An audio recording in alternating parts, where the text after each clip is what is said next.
This is you have this. This is either your problem. Either you admit that your God has a plurality within his essence, or you believe that in two different gods, one of them being the Quran, who's uncreated. Listen, it's the same thing for the Kaaba. The Kaaba on the Yom Al-Qiyamah is going to speak as well, but we don't say it's going to get in a consciousness. This is just your assertions. But I don't care what you say. That's what it is. Hello, beautiful viewers. Welcome back to this channel. On this episode of our usual debate between Godlogic and Muslims, Godlogic is debating Muslims on the topic of the Tawhid.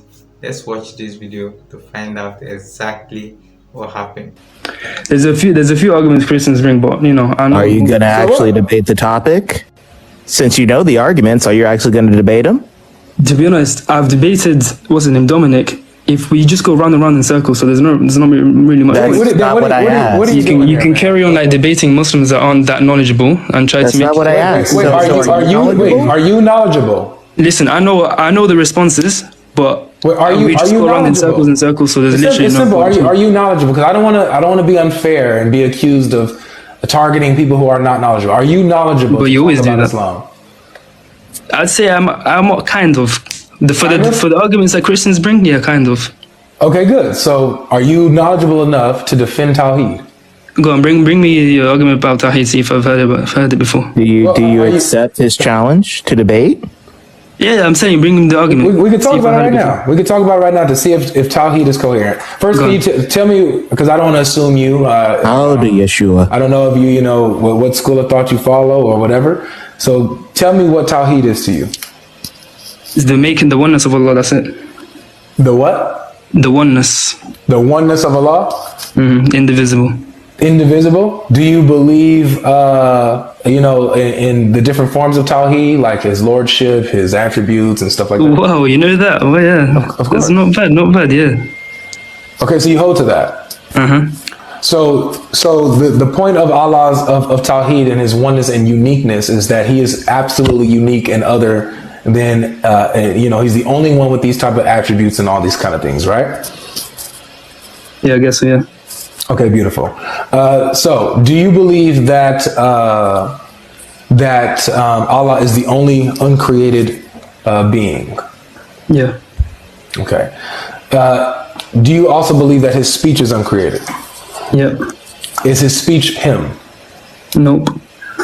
Okay, so you have Allah who's uncreated, and then you have his speech that's uncreated. Is the Quran his speech? Yep. Is the Quran uncreated? Yep. So the Quran is not Allah, correct? Nope. Yeah, it's not. So you have the Quran that's separate from Allah, and then you have Allah. Both of these things are uncreated. No, they're not separate. It's not separate, no. So distinct, then you would say. It's distinct but not separate, yeah. So the Quran is, like shares in the essence of Allah? It's not that it shares, because that would be saying that you're trying to say that it's equal. So it's Allah or not Allah, right? You're saying it's not separate from him, so it's within his essence then, right? It refers to the essence. The essence, the attributes make up the essence. The attribute, okay, good. So the Quran is something that makes up the essence of God. It shares in the essence of God, right? Which is why it's uncreated. Say that it refers to the essence. The intrinsic. So again, the Quran that you say is not Allah, it's distinct from Allah, but not separate from Allah, because it still has and shares within Allah's essence, right? Very good. So then your Allah is not absolutely singular. You have something that's not Allah, something that's distinct from him, that's uncreated, that shares within his essence, that's not him. So why do you believe in a unipersonal God?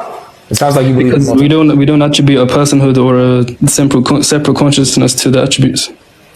Will the Quran speak to Allah on your behalf?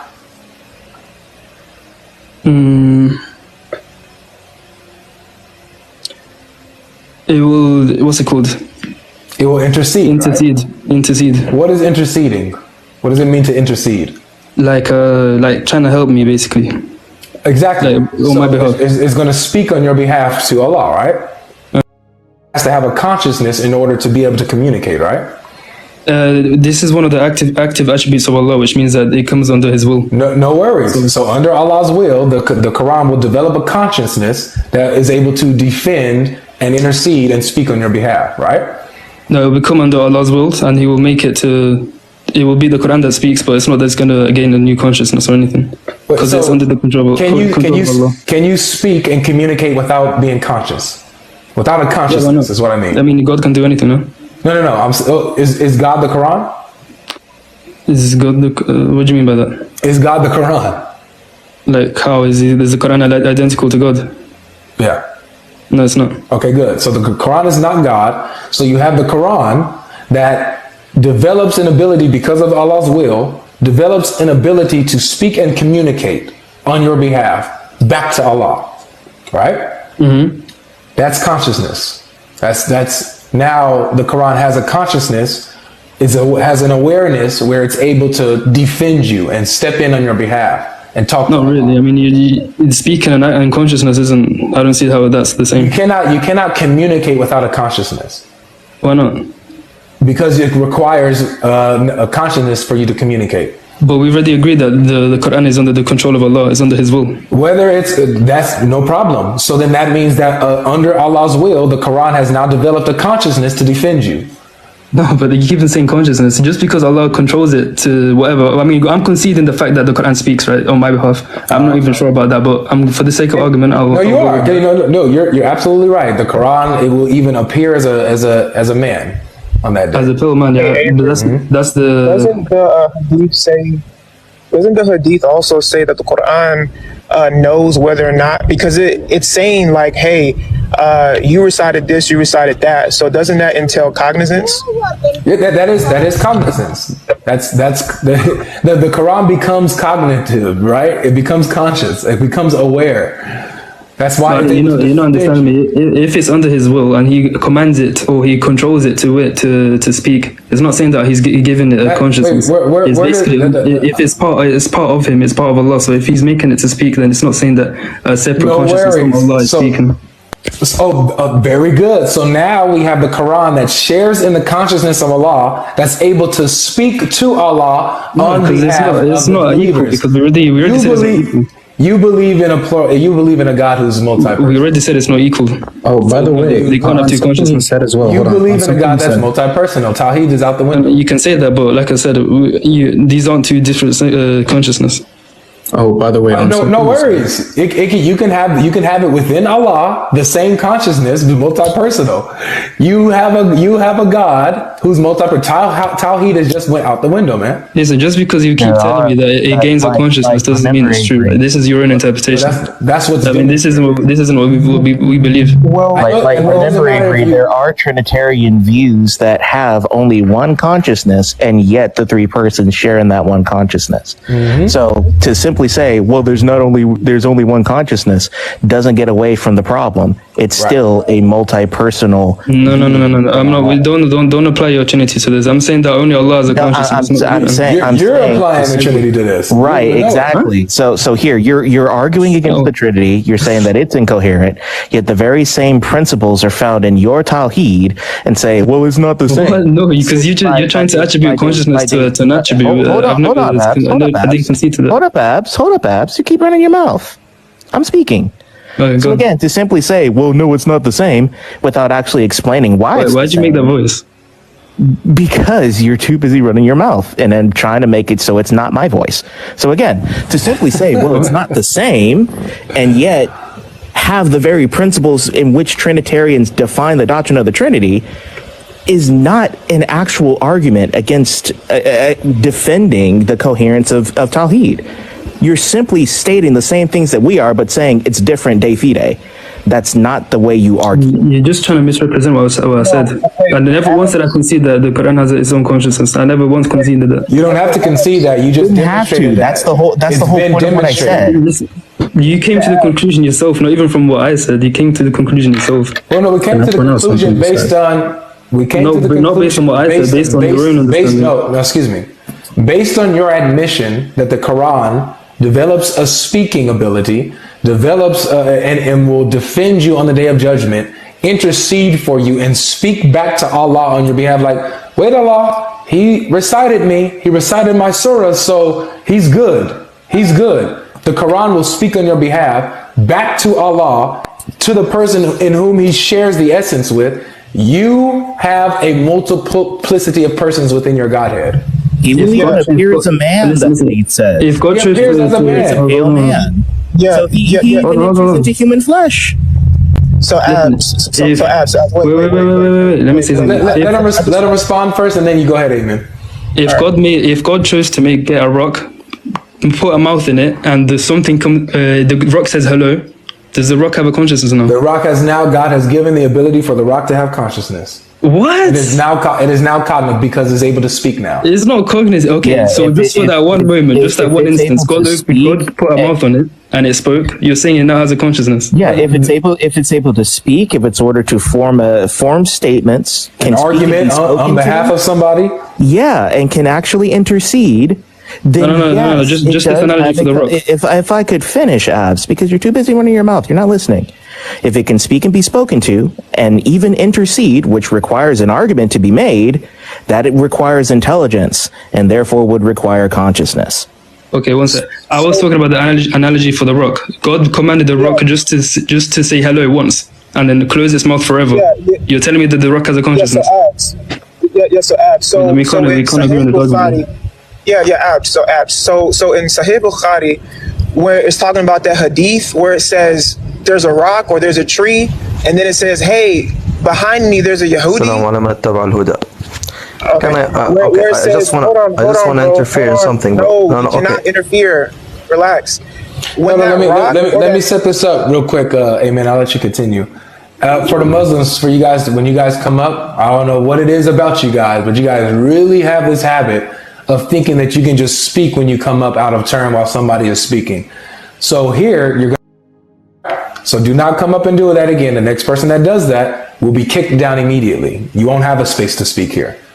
All right? Can I speak after he finishes his statement? If I give you the turn, I just want to say something. I want to get down because I have something to do. Okay, beautiful. So go do that then. If you have something to do, go do that. Come back when you're more free. Go ahead. Arrogance. Perfect. So it was interesting that he brought up the situation about the rock because I believe it's in Sahih Bukhari. It talks about that tree or the rock or whatever, and then it says, "Hey, look, Muslim behind me. There's a Yehudi. There's a, I don't want to say, but you guys know the Yehudi I'm talking about. Right. Right. Come and unalive him or whatever." So what's interesting is that in order for the rock to even say that, it has to have cognizance to know. Because it's saying, hey, look, behind me there is such and such. It's making the Muslim aware of something that it knows, which entails cognizance. Now, Abs, I think what you're missing, the point that we're trying to make here is, so it seems that within this idea of Tawhid, that the Quran or the Kalam Allah, right, the speech of Allah and Allah share in some type of hypostatic union almost, or hypostases, and that thing that they share in, that substance, seems to be eternality. Because how is it that the Quran, or I'll be more specific, the Kalam Allah, the speech of Allah is eternal and Allah is eternal? They are distinct. They're both eternal and they're distinct, but they're not. The Quran is not Allah and Allah is not the Quran. So this is the problem. And it seems that what Tawhid tries to do, because it just means unification, it seems that what Tawhid is trying to do is all of these sifat, like all these attributes, it just seems to try to put them all into one. And this is where you get the idea of Tawhid. So basically what we're saying is you can't come and attack the Christians for having the idea of the multiplicity of persons within the Godhead, when even in Islam, you have the same thing. So with the rocks, are you telling me that the rocks have eyesight and feeling and hearing and can see people that can be behind them? Well, I mean, how did it, keyword, know? How did it know that there was a Yehudi behind it? That's the thing. That's the problem, because you're asserting that these rocks gain consciousness just simply because they can speak. I'm not asserting anything, bro. I'm just reading what it said. It said, hey, Muslim, there's a such and such behind me. I mean, in order for it to say that, it has to know. Respectfully, this is just your own like logic, like your own intellect. This is your own assertion. Really? Okay, so if I'm walking down the street, right, and because, I see somebody, this is the problem, because if you're trying to say this, that the rock gains consciousness, then the rock would have to be able to see, to feel. I'm giving you another analogy, since Sahih Muslim or Sahih Bukhari becomes Da'if Bukhari. So if I'm walking down the street and I see somebody behind you and they're getting ready to mug you, and I say, hey, Abbas, there's somebody behind you, that doesn't mean whether they can see or hear, there's cognizance. There's cognitive. There's a way for Abbas, that's the inductive argument that's being portrayed, right? If you know that there is somebody behind you, you possess cognizance. Maybe you can see them, maybe you can hear it. How did the rock know then? By the way, you don't need eyesight in order to have consciousness. But you do need. No, just for the rock to know. How does the rock know? That's what I'm asking. How does the rock know? But you do need cognizance in order to know.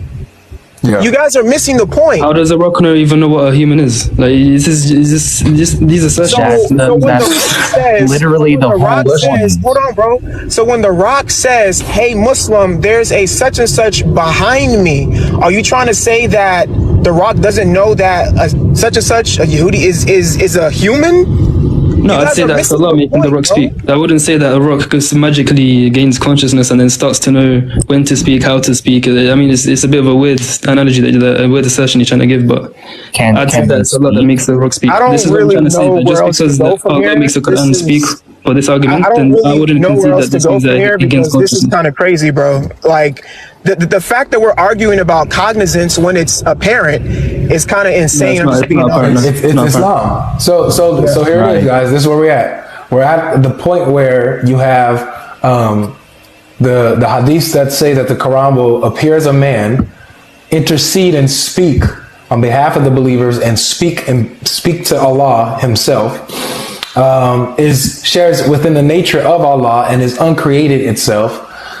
So this is either your problem. Either you admit that your God has a plurality within His essence, or you believe that in two different gods, one of them being the Quran, who's uncreated. Listen, it's the same thing for the Kaaba. The Kaaba on the Yawm al-Qiyamah is going to speak as well, but we don't say it's going to gain a consciousness. This is just your assertions. But I don't care what you say. That's what it is. You say it's not a consciousness. It's not. It's your assertions. It's not what it is. It's your assertions. That's literally what it is. In order for you to intercede and communicate, you have to have a consciousness to do that. But no, because we say that Allah has the control over it. We don't say that it gains its consciousness. This is the LPT, ladies and gentlemen. Oh, by the way, real quick. Right. No, because I'm now going to say what you told me. Since you're not Muslim, you wait. I want to press him on something. Is that fine with you, Elijah? Sure. All right. So, did you say that the Quran makes up Allah's essence, that it's a part of His essence? Not part, but it refers to the essence. That would be the better word. It's intrinsic. Mm-hmm. So does it make up His essence? The attributes, they're like... they make up the essence. They make up the essence. So then you're saying, okay. So if they refer to the essence. That's the word that would I had an issue when you said that it's part of His essence, because if you're saying that it's part of His essence, not part. Yeah, that's the wrong word. Yeah, because you're saying He's like composite in a sense. Yeah, that's the wrong word. Refers to the essence. All right, my bad, baby. Okay, I think that's it for now. We're gonna let. Can I ask one question? Let's see. When we go to the Quran, right, Surah 15, right, verse 29, it talks about the soul of man, which would be a spirit. So a spirit in Islam is what has the ability to have consciousness, right? So now when you get to talking about the creations of Allah subhanahu wa ta'ala, that gives, Allah has given the ability, right? Because Allah is all powerful and gives the ability for, quote unquote, the rock to speak. Say there's a Yahudi behind me. Or to say that on the day of judgment, our hands will speak. That is the power of Allah, giving power or authority over something that He already has authority over. Not too many brothers are going to hit you with that, but that's the answer. No, but so you just affirmed that Allah just gave the ability for these objects to have, even for just a second, cognitive ability. It's not consciousness. I didn't say consciousness. It's power. So by Allah's power, these objects will now begin to testify against or for people, right? correct, but that doesn't give it consciousness. So that no, Surah 15, verse 29 is talking about the spirit of man. Mufti, you're conflating terms. Cognizance and consciousness are two different things. We're saying that the rock has cognizance. Like, for instance, somebody who's brain dead can be conscious, right? But they're not cognitive in the sense that they can tell that there's somebody behind them. The point we're trying to make here is, and you just granted it to us, Allah gave the rock cognizance, bro. That's the point. It's just funny because we know how things work, like especially when we look at like passages in both the Quran and the Bible. Like, for example, God says that Abel's blood cries out from the ground. We know that it doesn't have an actual mouth and cries out. This is why we call it a figure of speech. And what's that figure of speech? Personification. So if something cries out, it is activating the personality and the quality of a person. So if something is speaking, like actually speaking, it is holding the quality of a person, making it a person. So if you're going to say that the Quran will actually appear as a pale man, as the Hadith says, and will testify before you, it is enacting and displaying the qualities of a person, making it a person. Is this so? You just muted yourself on accident. Can I answer this, please? No, not your turn yet. And matter of fact, before you speak, you just muted yourself on accident. Can I answer this, please? Hold on, you gotta go down, Mufti. Matter of fact, you gotta go down and then come back up because you got that. I think you might have got a call or something. But hey, guys, as soon as you see Mufti request, please bring him back up. Nobody else.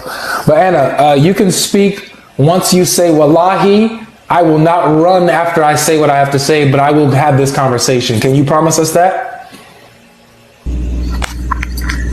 Go ahead. No, I need you to confirm. I need you to swear by Allah that you're not going to run after you say what you have to say. You don't worship Allah, so I'm not going to say it to you. No, but you do. So you say, swear by your God that you will not run. I promise I will not leave. So go ahead. Okay, good. All right. So go ahead, Mufti. No, so we're talking about Surah 15, verse 29. You can read that. You can pull it up. We're going to talk about the spirit, right? What about the spirit? Because you keep like cognizance, consciousness, whatever the word play, your semantics, you guys are. You got a call again? I'm going to bring you back down and bring you back up. You better answer that, man. Oh, by the way, they don't have to leave the live. They don't have to drop down. If they just simply swipe out of the app and then come back into it, it fixes it. Oh. Sometimes, yeah. Okay. So, guys, this is very simple. If something has now the ability, has knowledge of something, has the ability to communicate actively, even so much as to make a case for you, it now has cognitive ability. There's a mind there. Personhood. Isn't that the Quran knew about it? You ready for the answer now? Beforehand. Go ahead, Anna. Okay, Avery. When we die, are we going to be hungry on Day of Judgment? Yes or no? I don't know what your Quran says. What does it say? No, but it don't matter. Are we going to be hungry? It doesn't matter. Listen, what you believe in. Oh, what I believe in. Okay, what I believe. All right. Are we going to be hungry? I will not be hungry. Are we going to be hungry on Day of Judgment? According to my belief, no. Are we going to be using the bathroom on Day of Judgment? We're not going to be doing that. So we're not going to be doing anything on this earth during the Day of Judgment, right? I wouldn't say anything, but in those physical matters, no. We won't be using the bathroom. We won't be using the bathroom. You're trying to imply that during the Day of Judgment, there's an echo, Anna. All right, so I'm gonna bring you back up, Anna. Where's Mufti at? I'm looking for him, but I'm still not sure what any of that has to do with cognition at all. Yeah, well, Avery, will I get to ask a question after soon? As long as it's on the subject. Okay, so it's about what we were just discussing about centers of consciousness. Okay, good. So what is your argument that the Quran and these things don't have a consciousness. No, it's about your religion. Okay, so you want to go off Tawhid, of course. Typical. Yeah, I'd say that I kind of made my case. I don't think we can agree. You didn't make a case at all. No, because we can't really agree on just speaking means consciousness. We can't agree on that. The only thing you did was nuh-uh. Right, exactly. That Yeah, I mean, there's a difference between agreeing to disagree and then nuh-uh. No, because I said that speaking doesn't necessarily mean consciousness. Well, you simply asserted it. You didn't prove it. Yeah, you gotta demonstrate with that the rock. something I mean, you kind of said rocks have consciousness now because they can speak, which is a bit weird. Yeah, if a rock is given the ability to now speak on behalf of somebody, then it has now a consciousness. No way. So simple as that. You have to demonstrate an example where something is able to speak or intercede, communicate effectively on behalf of itself or someone else, and that it has no consciousness. It's not cognitive.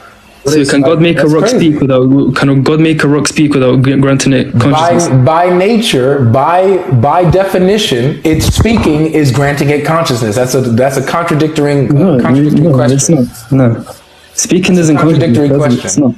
Can you give us a logical source in order to back up that denial? Yeah, like I keep on saying. Possibility? I mean, if you're going to argue philosophically, then give us a source, man.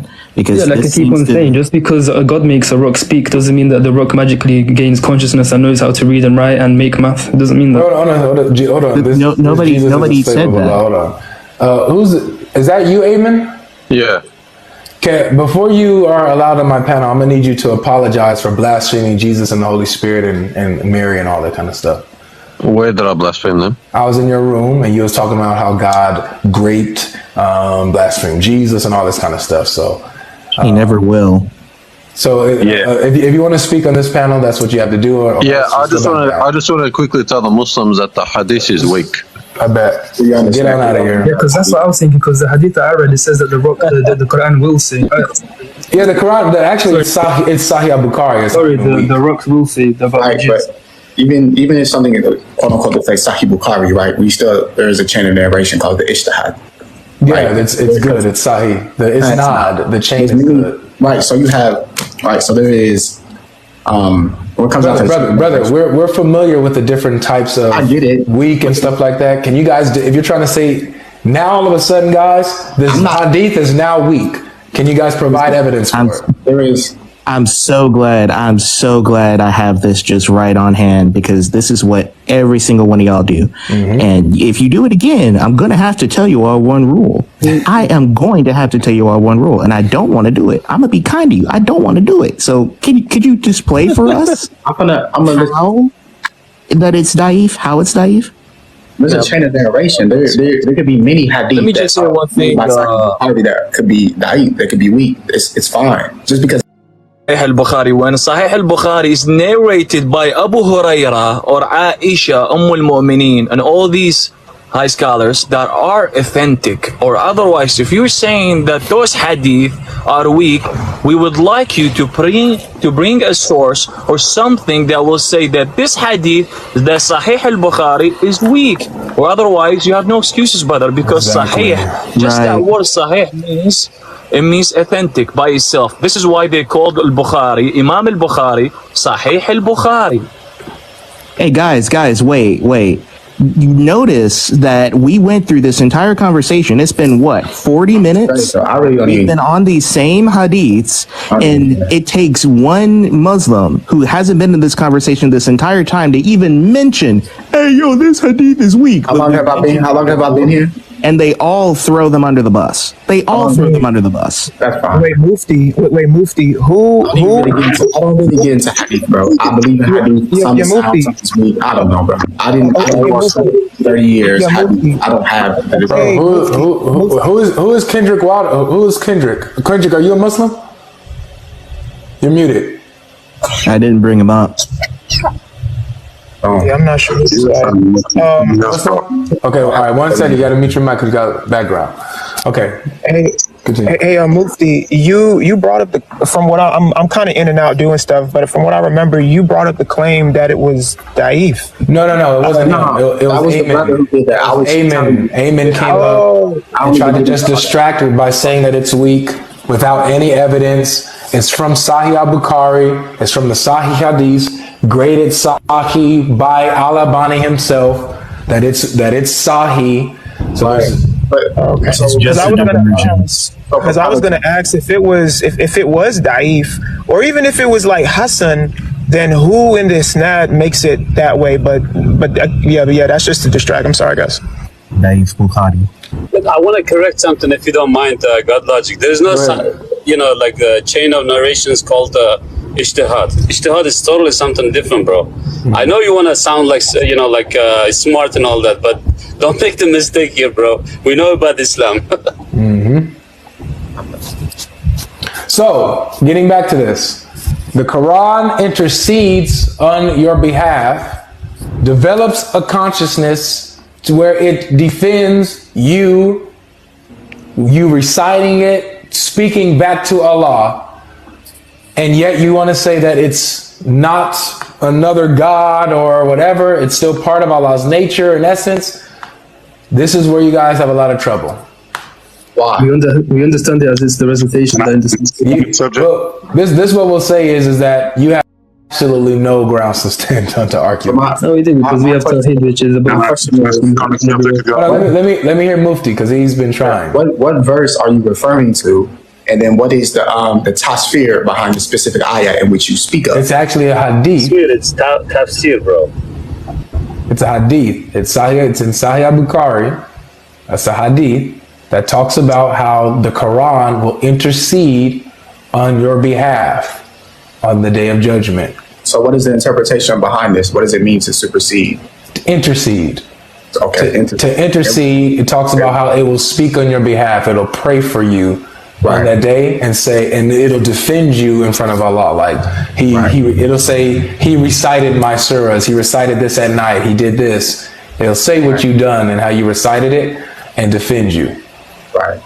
So the recitation. If a person was to believe in the Quran, right, in its entirety, if you were to act upon what is in it in its entirety, if you were to recite the Al-Fatiha in its entirety throughout your daily salahs, what does this mean? So therefore, when you're reciting the verse, the speech of Allah, what does this mean to do for the believer? This is so you reciting the Quran and believing in the Quran will give you points for on that day, the Quran will then speak on your behalf. So we're going to use, what logic are we using? We're using a Christian perspective, or we're using a biased perspective, or we can use a Muslim perspective? We're just using the plain reading of the text. Take off your logic hat and put on your Muslim hat. You're not funny, bro. He's funny. He's pretty funny. He's pretty funny. But we're pretty lighthearted here, Mufti. We're pretty lighthearted. I get that. I'm not tripping. I'm just saying you feel me? Like, hey, I got it from another. I got it from a Muslim. So hey, if that's not funny, just blame him. Right? Godlogic, can I ask a question regarding this? Is it okay? Sure.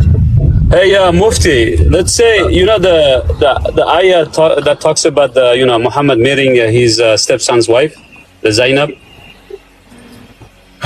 Yeah. Okay, good. Oh, do you know, or you're just asking me? What verse is it?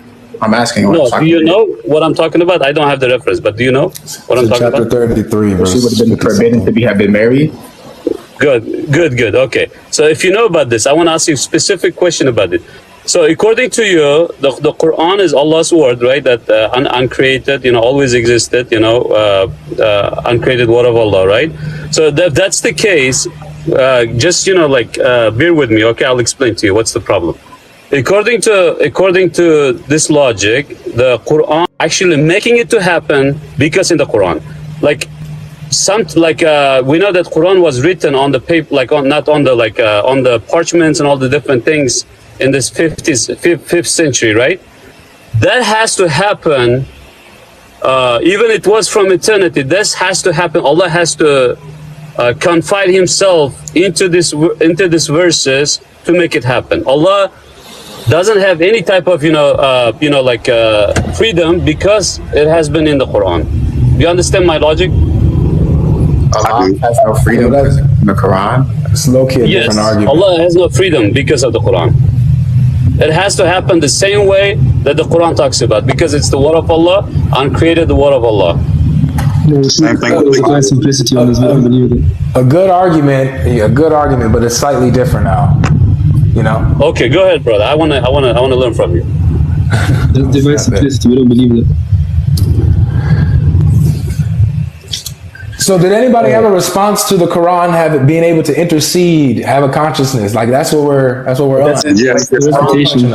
It's the recitation of the Quran that intercedes. It's not the Quran. It's not the recitation. It says it's the Quran itself that intercedes. I can show you. But it's literally the ayahs. What he's telling you is the verses, the ayahs. That's what it is. So if we understand the ayah means to elevate or to rise in ranks. You see what I'm saying? Like the Quran, bro, is the speech of Allah. I don't think it's hard for you to understand this though, because you're not a Muslim. Dude, listen. Don't do that. Like, don't insult my intelligence. I'm not insulting you. Yeah, you are by telling me. Hold on, Mufti.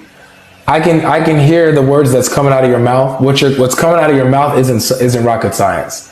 So you saying that the Quran is Allah's word, I get what you're saying. Don't say that I don't understand that, because I do. I actually understand this stuff. I would argue, a Muslim would argue that I understand it more than you do. So please, not me. Just another one. Okay, sure. We'll demonstrate this as we continue this conversation. But go ahead and show me how what you're saying is conducive to what the Hadith says. That not the recitation, not the good that you've done, it's the Quran itself that will speak on your behalf. It literally says here, Surah Al-Baqarah and Surah Al-Imran, on the day of resurrection, will come as 2 clouds, or 2 shades, or 2 flocks of birds. 2 flocks of birds in ranks, pleading for those who recite them. Recite Surah Al-Baqarah. For to take recourse to it is a blessing, and to give it up is a cause of grief, and the magicians cannot confront it. So it literally says that these 2 surahs will come as 2 clouds or 2 flocks of birds. So not only are they going to take form, but those forms are going to be speaking. They're going to be pleading for you to Allah. Yeah, can you make my screen bigger now?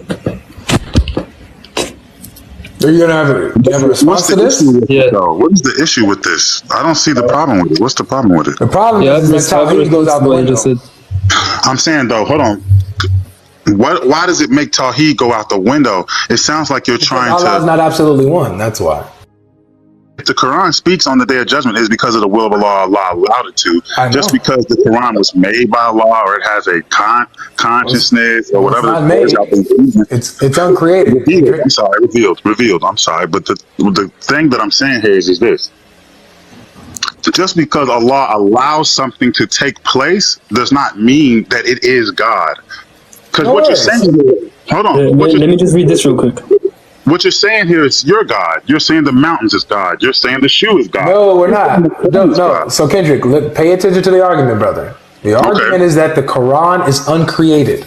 Mm-hmm. The mountains aren't uncreated. The tree, no. The Quran is uncreated. So then you have this uncreated thing that is able, who is not Allah. The Quran is not Allah. It's distinct from Allah. So you have something else that's uncreated, that's not Allah, that will also speak on Allah, on the behalf of believers, will intercede and speak to Allah, communicate with Him. Yeah, let me just read this because it responds to what that shows where the oneness of Allah comes into question. This problem. Godlogic, do you have the hadith that talks about the Quran coming as a pale man? get it. Not the birds. Yeah, give me a sec. Yeah, it's weak, by the way. It's weak. But anyway, let me respond to Black Daughter about the birds, the flock birds. So this is what it's referring to, right? The Black Daughter. This is what. No, it's Hassan. What are you talking about? No, the one about the pale man. About the pale man. Wait, But the Quran is literally the word of Allah. So if we were citing the word of God, the pale man one is guys, one at a time, please. So let no, but this isn't. Go ahead, Oz. This I'm responding to Black Daughter. So this is about the two flocks, about the Surah Baqarah and Imran, right? So let's go down and see what it says. What was narrated from the words of Al-Baqarah and Imran will come like two clouds, is that their reward will come to the one who read them and will shade him on the day of resurrection, and their reward will come to a man in his grave, and it will come to a man on the day of resurrection and argue in his defense. It's the reward. A reward? So what is the reward? So because I can go back here as well. So is the reward a substance, or is it? Right, that actually refutes his position. We tell you something and we try to attribute godliness to it. Yeah, I'm trying to figure out what you're saying, because 1 second, I got something else. 1 sec. So first it went from something that is at least something that we could actually look at to be physical, but now what quote unquote is the reward? Because apparently if it's not the Quran, what is this quote unquote reward? It's the action. I've got something else to show as well. So now we have not just the flocks of birds that's coming. Oh my God! You see what I mean? According to this, it's the reward of Surah Al-Imran and the reward of Surah Al-Baqarah that will come and argue. So the reward itself is arguing on behalf of the believer. Yeah. Right, and even then he tried to say that the other hadith where the Quran comes as a pale man is da'if, it's unreliable. But as we see here, it's Hassan. It can mean Hassan and da'if, but anyway, the Quran way. Right, it's good. It means good. It means good. So how can good? What's the definition of da'if? No problem, I'll grant you it. The Quran will come on the day in the form of a man, right? On the day of resurrection, and will intercede for his companions. Wait, Obbs. I wanted to say something really quick, and then I'm gonna drop down because I just got home. That thing that you brought up from Islam Q&A, it kind of made the argument for you worse. Bro. Exactly. Because now, okay, yeah, I'm about to explain it. Because now, originally, we were just saying that the Kalam Allah, that the speech of Allah was just like one thing besides Allah, right? That they're both eternal. But now, what you just showed us is that Surah Al-Baqarah and Surah Al-Imran are distinct as well. So it's not just the Quran as a whole. It's let's look at it. Let's look at it. There's actually more surahs are gonna come like that. Listen, I know. Okay, there's a reason why those surahs are distinct. Wait, Kendrick, bro, I'm really trying to be chill. Like I'm not even trying to go there. So it's if anybody else interrupts, I'm dropping them. Yeah. So yeah, basically all I'm saying is it just made it worse for you, bro, because now it's like the Quran is like cut up into like 114 distinct eternal persons, because they're each cognizant. Because when you said that Surah Al-Baqarah and Surah Al-Imran will come and they'll both be doing what? Pleading. So they're distinct in cognizance. It just kind of made it worse. You can't do that. I'll be honest. You can't say so it is this or so it is that, or that means this or that means that, or this gotta mean this. You have to take it for what it says and literally for what it is. That's what we're doing. Guys, wait. Let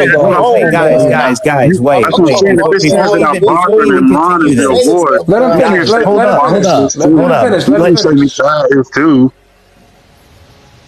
Are you done, Kendrick? No, not at all. I mean, I was interjecting and being rude, so I'm gonna let him finish. Yeah, just notice the hypocrisy of this, because he said, well, we just have to take things for what it says. And yet when we define the doctrine of the Trinity the way that we define it, they say, no, it's three gods because we say so. No matter what you say, because we define it in this way, it's three gods. Notice the hypocrisy that comes out of their mouth when we actually use their same method of interpretation to their own Quran and to their own Hadith. Yeah. Well, no, Black Daughter, because there is no explanation for that. It's like, no, you just have to take it for what it is. Why aren't you doing the same thing with us in our beliefs? Nah, I get That's what I said, because there's no explanation for the LPT. That's not true. I definitely get that question. You're asking us why we don't take it absolute, whereas what we delivering is absolute. Well, when you're delivering monotheism versus a triune God, those are two different narratives. That again presupposes that Trinitarianism is not monotheism, and the argument that Trinitarianism is not monotheism only came around in the 7th century. It is historically not the case. You, sir, are a Johnny-come-lately trying to place yourself into historics where you don't belong. Please keep your precepts. Ken, I am literally on my last sentence. Please keep your false presuppositions out of my Bible and out of my history. So now carry on.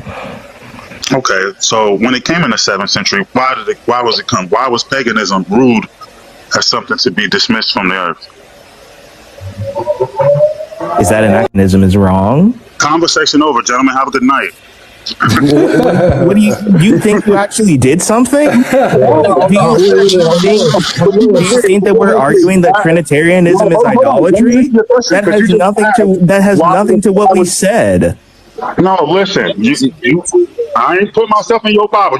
You clown me. You was trying to set me straight. You was like, we've been using statues. We've been using this. We've been using that before the Quran even came into existence in the 7th century. So then by me proving the Quran's validity, by being a monotheistic religion and teaching to remove these things between you and your creator, remove these elements between you and your creator, I asked you why was this coming to the earth, and you answered it because idolatry is wrong. To put an image between you and God, to put anything between you and God, whether it's a cigarette, whether it's a woman, whatever it is, all of that stuff plays a factor, and it plays in different ways. The Quran is simply a measurement stick. Like, you're supposed to do this and do that. Like, you know, I just killed that when you asked that. Ken, did that have anything to do with what I said about its claim about the Trinity not being monotheism? The Trinity comes from 10 moves in Babylon, and Babylon. Black Doctor, your presupposition of the Trinity is true. Now Ken is making historical arguments. If you're gonna make that argument, prove it, sir. Prove it. It's in the Quran. It's in the Quran. Where does the Quran say that the Trinity came from Tammuz, sir? No. I said in the Quran, it says that Harut and Marut were two angels that came down from Babylon. They came down to Babylon and taught magic. Magic is the practice of spells and incantations, and magic is a form of paganism where you put something between you and God. Does that have anything to do with the doctrine of the Trinity? Has nothing to do with it. But here's something fun. Kendrick, where do these angels learn the magic from? Where do the angels learn that magic from? Yeah. God bless everybody. God bless. What's up, James? Yeah. Where do they learn the magic from? Magic by itself is an act of God. So Allah is the one who sent the angels, taught the angels paganism, sent them down to teach paganism. Yes? It says in the Quran. Yeshua, this is crazy. So Allah is the source of paganism. You created paganism according to your Quran. That's what he said. That's what he said. That is what you said. Me being a Muslim and believing in the oneness of Allah, I'm not going to allow that. Wait. One second, guys. One second. One at a time. Just hold on a second. Hold on a second. One second. Hold on. I just forgot one of my props here. 1 second. Man, gonna pull out the whole chart for you. So if you understand that Shaitan. Wait, one second. Before you go ahead, Mufti. Before you go ahead, I'm gonna let you cook. I promise. I'm gonna let you cook. But yeah, all right. So now go ahead. So you're saying that Kendrick is wrong? The watch comes from God. I'm even that. Go get some real popcorn, man. Go ahead and cook it, man. Take 2 minutes, man. Go ahead. Talk to me. So Mufti said, I can't miss this. I'll add you though. Kendrick, Aki, the waswas is the evil whispers, the shaitan, right? So if we understand that the human being has limited free will based upon what to do, what cause mischief and bloodshed, based upon our own free will, and then listening to the waswas of the shaitan, that's where that comes from. You don't have to. You don't have to. I don't even know why you did all that. That's crazy. Hey, yo, where'd he go? Hey, Mufti. Can I go and engage with you with a minute? Because you call yourself that you're Mufti. I just want to engage with the 99 attributes of Allah with you. I want to test your knowledge according to that. Before you get to that, we already did that. Because we never. No. Surah 3, Ayah 7.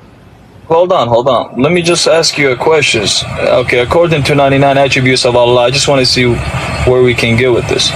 All right, do you believe that the 99 attributes of Allah are identical to the essence or other than the essence? Allah knows best. What? All right. Do you believe that the 99 attributes, are they distinct? What do you mean by distinct? Separate? Are they distinct, like separate? So therefore creating 99 different gods? I'm asking you a question, bro. I'm asking you a question so I understand. That's what he's trying to get to say. Are the knowledge... Not necessarily created. He's asking you if the attributes belong to Allah or are they from Allah? I don't know. Allah knows best. I don't know what you're trying to do with this. Teach me. Let me ask you this question. Is the knowledge of Allah uncreated or created? Allah knows best. Teach me. Bruh. So you don't know anything, bro. You don't know anything about 99. I'm asking so you Allah to knows teach me. Allahu ya'lam. Bro, it's you guys as 99 attributes. I'm literally asking you questions. You should know better, bro. Does Allah know best? Is that what you're... Allah know best? Right. So whatever we ask you questions, you're gonna say Allah knows best. Allahu ya'lam. That's it. I didn't say that. You're trying to set a trap, but I'm not stupid. You just said that. Get to the point. No, it's not about setting a trap. Let me ask you this question. Are the 99 attributes uncreated and eternal? Are they a part of Allah? Are they uncreated and eternal? But who is Allah? If we understand Allah, it has no beginning or end. That question answers itself. I'll do you one better. Why is Allah? What do you mean by why is Allah? What do you mean by It's a reference. It's a joke to lighten the mood. Hey, Black Doctor, who said that? It's Allah. That's crazy. Hey, hold on. I'm a student of knowledge, right? I'm not a scholar. I'm a student of knowledge. And the first thing that they teach is to say Allah knows best. You call yourself that you're mufti, but yeah, you say Allah knows the best. How can you consider yourself as a mufti? You should change your name. You should change your name right now because you're not even a mufti yet. You haven't even judged one question that has been provided to you whatsoever. How about guys? Let's change gears here a little bit. Let's change gears a little bit here. Mufti, why are you a Muslim? Why am I a Muslim? Because I believe in the oneness of Allah. I understand that there is only one God, even based upon the concept of the three Abrahamic faiths, Christianity, Judaism, and Islam, and we all believe in the exact same God. Just the principles and practices are different. That's it. All right. Okay. How do you know that the previous prophets believed in the exact same God that you do? Because if we refer to the Torah, or we refer to the Injil, right, or we refer to the Psalms or the Dead Sea Scrolls, or we refer to the Quran, they come one after another in succession, believing and giving truth to the people to believe in only one God. That's it. Okay. So if okay, good. So that means that we should find, when we do refer back to the Torah, the Gospel, the Psalms, when we refer back to the writings of the prophets, then we should see, TikTok kicked you, we should see a correlation or a continuation of the same teaching, right? The same concept of God being taught, right? So not just belief in one God, because even demons believe in one God, jinns believe in one God, many people believe in one God, but it can be a false God, right? Somebody can believe in a statute as their one God, but that doesn't mean that they're on the right path, right? Right, but I'm talking about from the Abrahamic faiths. Exactly. Exactly. I'm talking about these three. Yes, it's the same. So we should, when we read the previous prophets, we should see that what they taught about God is the same. It matches. Facts. If the story is correct, yes, it should line up. Because the Quran came last, so therefore the Quran would give back and back and back. That's how you refer that to. The Quran came last, so therefore it's confirming what came before it. Yes, and it's supposed to. Before you even try to jumble these guys, you know why. All right, so let's relax. Let's relax. What did I say about interrupting again? So Doctor is a pastor. Doctor, he's a pastor. So when we go to the Torah, Deuteronomy, for example, and see what Moses taught about God, what Abraham believed about God. We'll go to the Gospel, we see what Jesus believed about God. You're saying that it matches what the Quran teaches about God?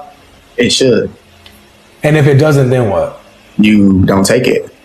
Why? Because it's not the truth. It doesn't. It's no longer the same story. It got changed. What determines if it got changed? The belief. The moment. Is the truth that we're in the light, right? So now if you go, listen, Deuteronomy 18:18, whatever it is, Mark 10:18, whatever verse you want to read, whatever verse you want to pull from, if it changes direction, that means there's a shift. Do I follow this shift, or do I go back to what was before it and get back on a straight path? I know. I'm asking what determines if it was changed or not. The concept, like if me saying that Jesus is now God, that means it's changed. Wait. Did the people before that believe that? Did Jesus himself? Wait, stop. That's not what I'm asking. I'm not. If there's something in the Torah, the Gospel or the Psalms that we find that disagrees with the Quran, you're saying that you wouldn't take that because that means it was changed? Alhamdulillah. Okay. What is the evidence of it being changed? Simply because the Quran disagrees with it? That is the fact that I would rely to, yes, is the Quran. But what is the verse saying? Got it. So the Quran, the Quran doesn't tell you that it judges the previous scriptures or whatever. It doesn't tell you that it does that. It does. This is the book in which we give guidance to what comes before. It says it. No. All manners and affairs. The Quran never says that it gives guidance on what came before it. It says it confirms what came before. Yes, it does. It says it confirms. It confirms. But to confirm is giving guidance. No. To confirm means that you affirm that this is true. Not that you give guidance or judge on it. To affirm the truth. To affirm the truth is guidance. No, it affirms that it is true. So, like, if I hold on, for example, confirming what is true, not that it is true. Guys, excuse me. For example, if you were to write a letter, Mufti, you wrote a letter, and then 2 days later I write a letter, and in my letter I say my letter is a confirmation of Mufti's letter that came before me. That means that I'm confirming that the letter that you wrote is true. I'm attesting to your letter. That's true. Good. Affirms your letter, meaning it's saying that your letter is true, while at the same time says some things that contradict your letter. Whose letter is false, mine or yours? Bro, the Quran says that it confirms what is true, not that it is true. I'll bring it back. No, it doesn't. I'll bring it back. What? I'll show you the verse. I'll bring it back. Mufti, you write a letter. Right. I write a letter after you write a letter, and in my letter it says it confirms your letter. Right. But in my letter, when we actually look at it, there's some things in it that contradicts your letter. It doesn't just do that. So whose letter is true? Yours or mine? It says a few things about your letter. It says it came to confirm your letter. It says that your letter has been changed. Focus on the analogy, please. Focus on the analogy. But that analogy is only narrow. Your analogy makes the Quran wrong is because the books before it are saying something different. But when the Quran tells you and admits that those things are saying something different, then you have to cross-reference to see and how those things occur. Okay, show me from the Quran where it says that the previous book says something different. Okay, so in the Quran, it definitely says to the Jews and the Christians, do not exaggerate on your religion at the time of Isa alayhi salam's arrival. So when you look right there, yes, it does. Brother, yes, I'm asking. Look, I'm very simple. Show me where in the Quran it says that there's been some things changed in the previous scriptures where it doesn't say the same things that it used to say. Show me where the Quran says that. It does though. That's what I'm telling you. Show us. Show me. I just quoted the hadith where it says, I just quoted the ayah where it says that do not exaggerate in your religion. What those words are implicating is that in the time when Jesus came, people started lying about. Very good. All right, beautiful. So people started lying about what was said, correct? Yes. So let me ask you this. I have a Quran. I literally have a Quran. Mm-hmm. Now let's say I read the Quran and I say, wow, in this Quran, it teaches that Jesus is God and one in essence with Allah.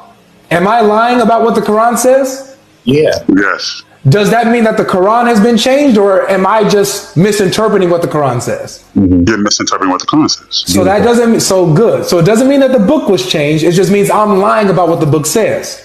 So just with the example that you gave, the Quran is saying that people are lying about what the book says, not that the book itself was changed. Okay, I'm with that. Yeah, it does. It says with the change the scripture with their own hands. No, it doesn't say that they changed the scripture with their own hands. It says, woe to those. It says, woe to those who write the scripture with their own hands, claiming that it's from God, trying to sell it for a small price. Okay, so here's my question to you. If in the Bible... Keep reading. All right, keep reading. Yes, please keep reading. It says it. This is from Allah speaking day. So woe to them for what their hands have written, and woe to them for what they have done. Their hands have written. Thank you. So this is the hands. It's not just the line. Okay, so all right, here's another example. Here's another example. Let's say I have a book, right, that I'm claiming is the Quran. Okay. Yet it contradicts everything that the Quran says. Contradicts everything. I wrote it with my own hands, though. Does that mean that the actual Quran has been changed and corrupted? No. No, I just wrote a false book claiming that it's from God, right? Right. Okay, so that doesn't mean, again, that the actual Quran has been changed, just like with that text you just read. It's not saying that the actual Torah has been changed, but that people... What are you on about? This is referring to the Jews and the Christians that have distorted... No, you quoted chapter 2, right? No, go ahead. Exactly, it's not even talking about the Christians, it's talking about the Jews, and how some of them, even the verse before that, says that they don't even know the book.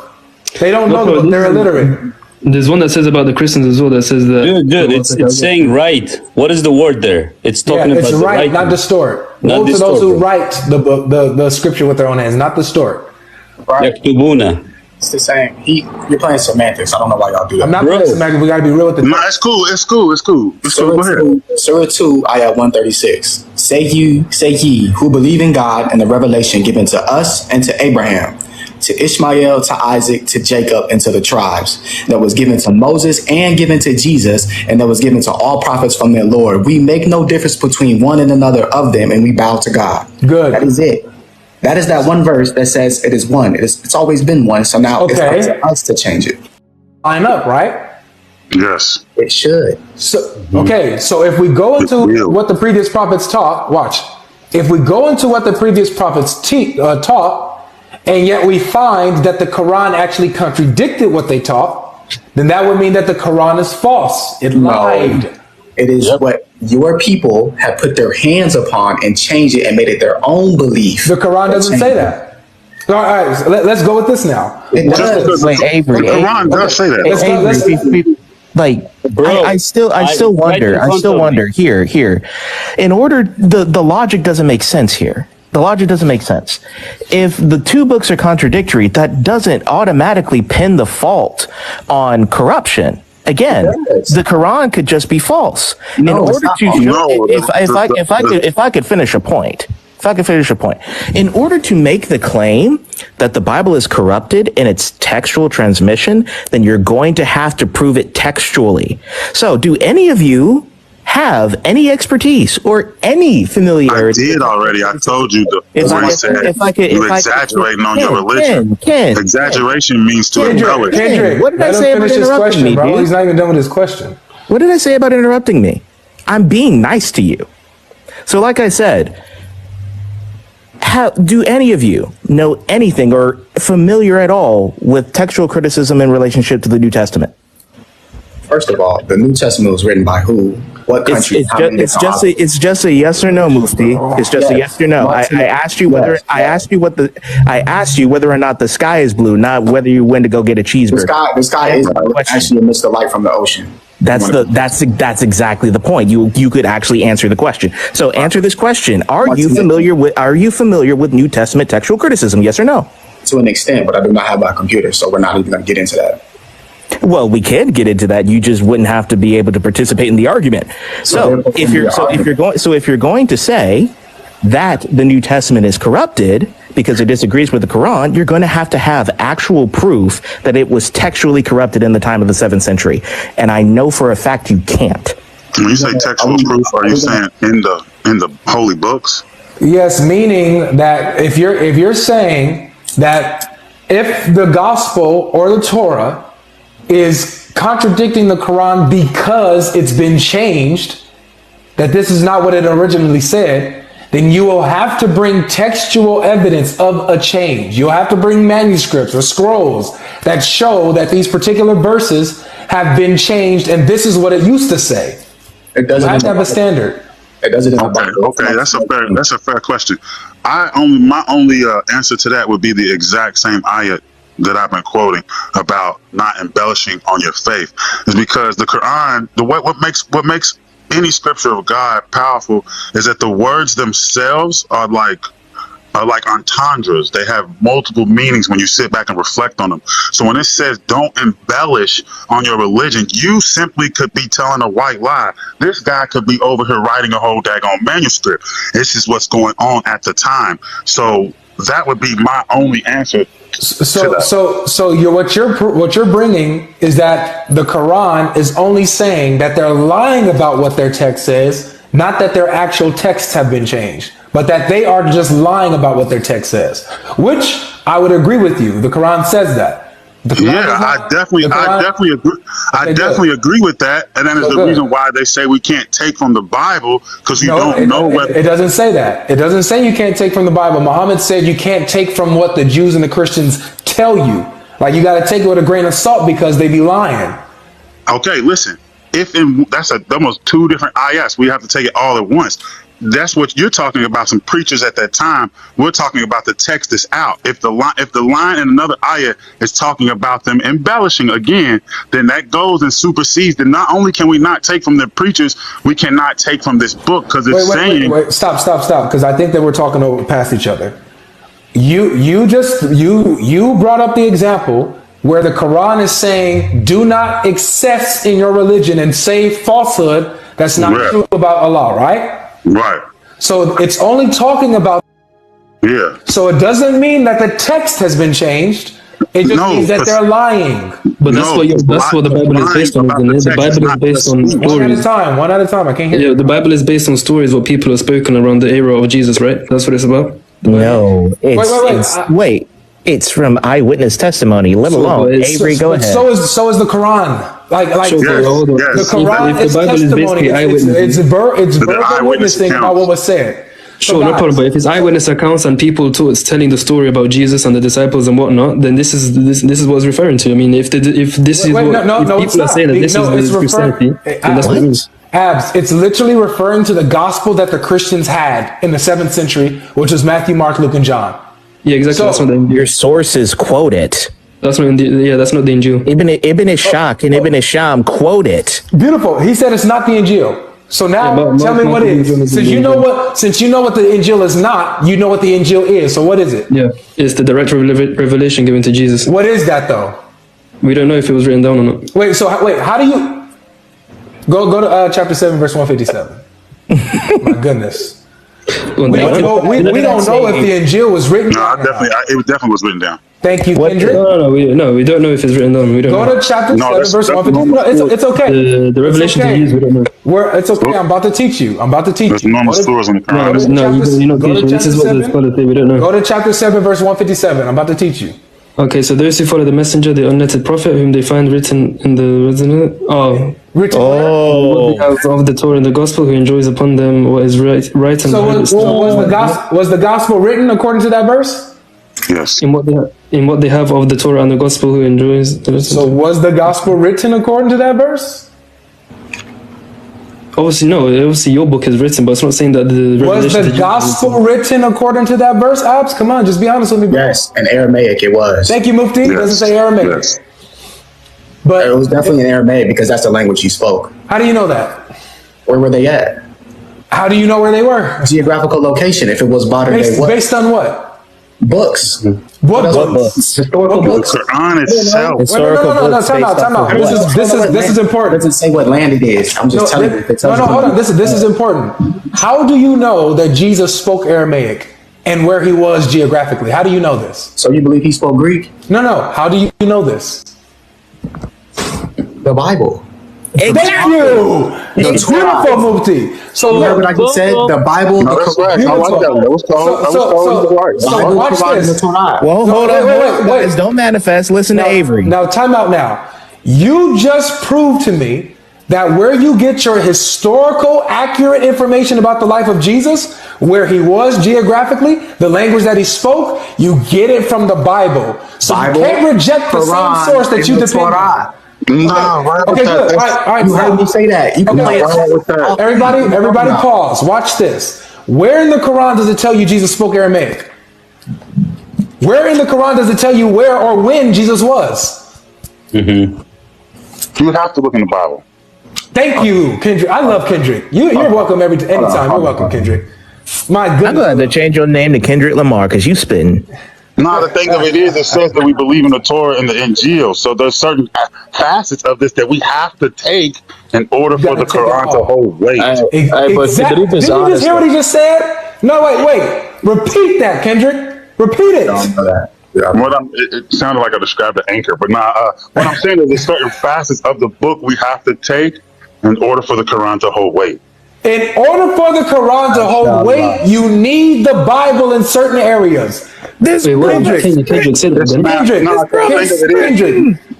you are not, wait a second, let me just say this because I love giving props where props is due. Kendrick, you're not far from the kingdom because it wasn't flesh and blood that revealed that to you, but my Father in heaven. You're close, man. Kendrick, say what you said again. You like what do you say about the Bible, Kendrick? Avery just called Kendrick Peter. Hey, Kendrick, say what you said again about the Bible. Yo, Kendrick, say what you said again about the Bible. What is it you said exactly? He said. What do you mean, sir? Let Kendrick say. Let Kendrick say it. What are you saying? With the part where I said there's certain facets of this information that you have to take in order for the Quran to hold weight. Yeah, that's part of the 6 pillars. Like that, we don't deny that. So yeah, but here's where your problem is, Mufti, is that you do deny that though. As soon look. Specific verses, yeah. You can't look, and that's the part you can't say. Look, bro.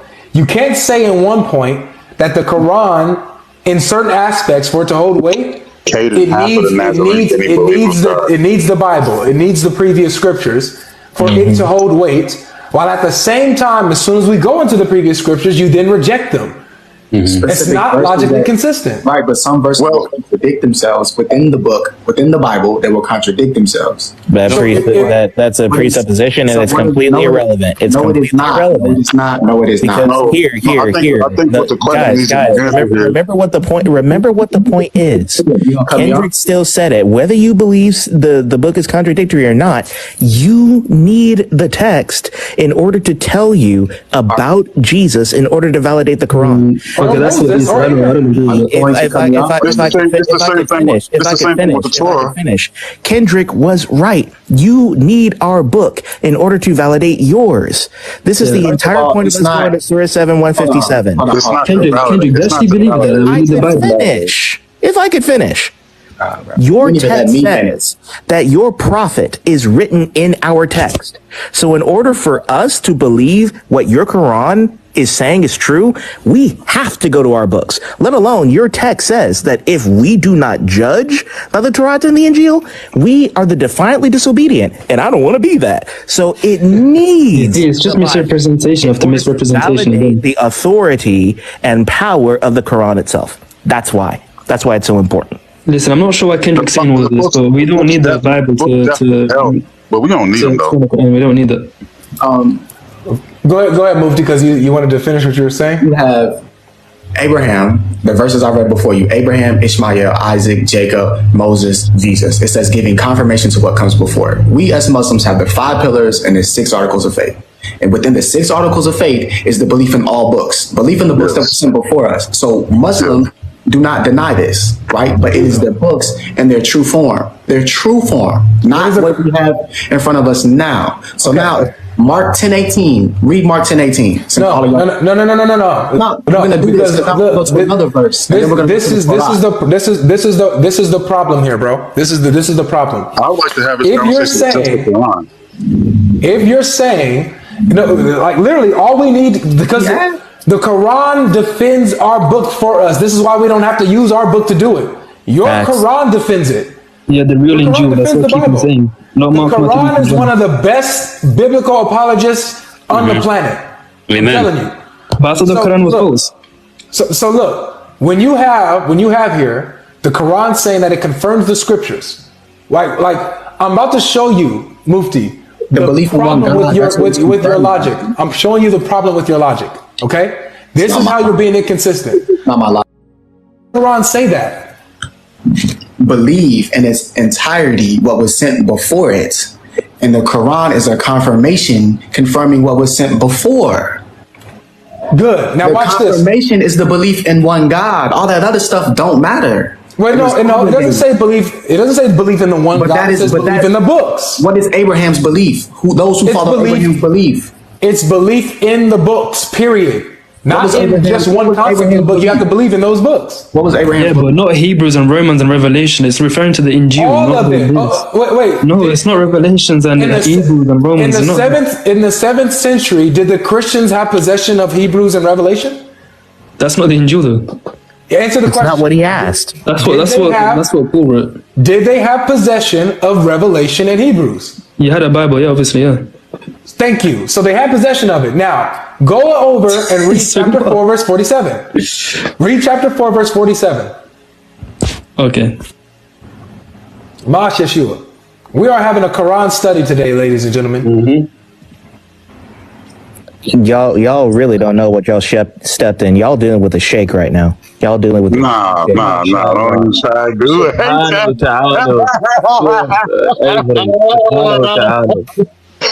Allah bless you. Yes, every brother. Yeah. So, look, I got a question just off the top of my head while y'all look like Can't hear it. Let me ask this question. So hold up. As was about to go to Surah 4. Do you have that, Abs, or do we need to go back to Kendrick? There was being revealed to you that confirms the previous scriptures. Read the entire verse. Don't be dishonest. It's because I'm on my phone, that's why. Oh, sorry. So what did it say? Yeah, when you go off the app, we can't hear you. But yeah, those watching on YouTube, over 700 people watching on YouTube. Make sure everybody hits that like button. Cash out me my money for being here because I'm supporting your lie. Don't do that, bro. Go ahead and cut me in, bro. Tell the people to hit the like button. No, you. If you're part of the Logic Squad, you can be part of it, Mufti, you know. We got open space. So when we can easily invite you to the original Quran only Christians. There is always spots open, bro. Always open. Y'all don't want to do that, bro. I'm gonna turn all y'all off. So yeah, make sure you guys hit that like button on YouTube if you haven't already. Make sure there's over 700 likes, guys. Let's do this, man. I appreciate you guys, and thank you all for the super chats, man. And they're dropping it big. Thank you guys. Miles dropping super chats, and then they you like it too. Everybody, Jesus is my Lord. Thank you guys so much. I'm gonna get up out of here on y'all, man. I'll be back. Wait, where you going? Oh, you busy now? Hi. Mufti, follow me, man, and come back, okay? I got you, bro. Tap in. I gotta finish this. All right, take care. Assalamu alaikum. For the most part.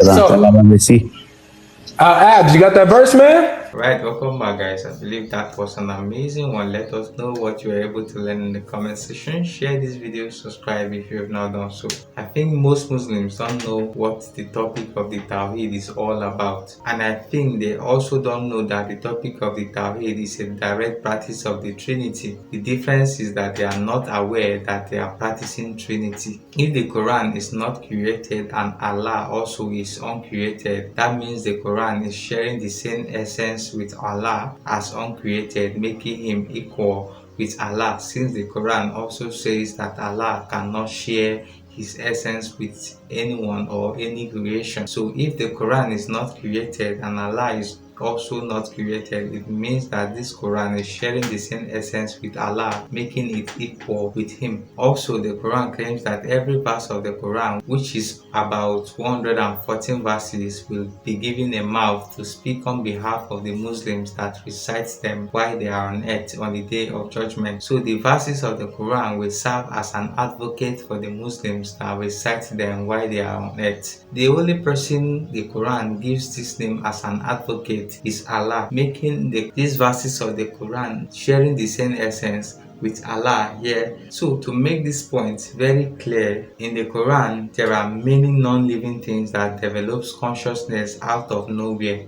The problem with the Quran's developing consciousness is that it is eternal and uncreated, sharing the same essence with Allah, and that is a problem. The Quran shares the same essence with Allah that He cannot share His essence or His attributes with anyone or anything, making the Quran directly equal with Allah being uncreated here in this video. So guys, thank you for watching. Don't forget to share this video with your friends, your family. Let us know your thoughts in the comment section, and don't forget to like this video as well. Thank you for watching. We'd love to see you in the next video.